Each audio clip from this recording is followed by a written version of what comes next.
जय माता दी। आप सभी भक्तों को माता रानी की कृपा आप सब पर हमेशा बनी रहे।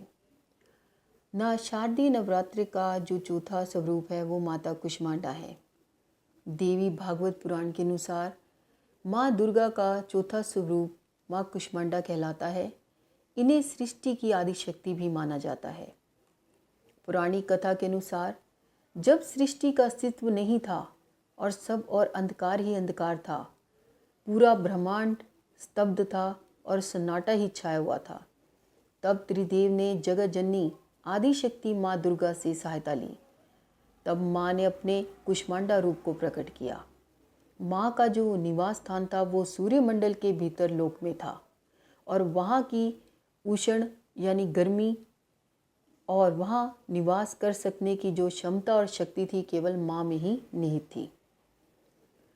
और माँ ने अपने इसी तेज से और अपने मुखमंडल की मंद मुस्कान से सृष्टि की रचना की और माँ के मुखमंडल से, उनकी मंद मुस्कान से समस्त ब्रह्मांड प्रकाशवान हो गया। माँ अष्टभुजाओं से हमेशा सुशोभित रहती हैं। माँ के अष्टभुजाओं में एक भुजा में चक्र, दूसरे में कमल, तीसरे में कमंडल, चौथे में गदा, पांचवें में धनुष, छठे में बाण, सातवें में कमल और आठवें में माँ का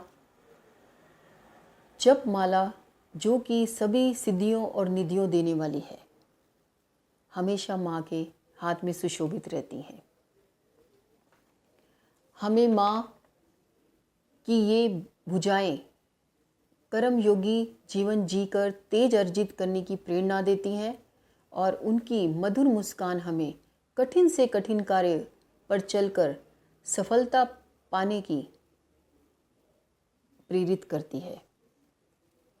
इस प्रकार जो भी माँ का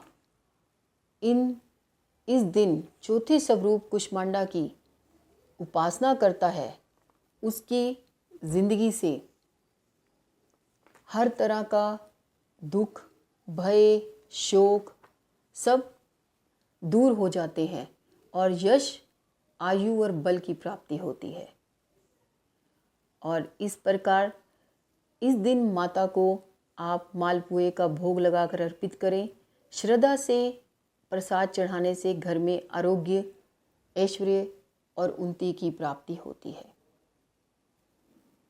इस प्रकार आदि शक्ति माँ का ये चौथा स्वरूप कुष्मांडा कहलाता है, जिससे कि इनके तेज से ही सृष्टि का सृजन हुआ।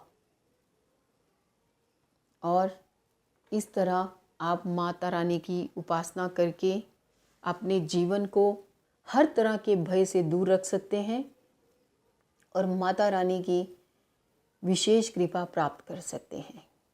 इनका जो मेन बीज मंत्र है, ओम ऐं ह्रीं क्लीं कुष्मांडाई नमः। जय माता।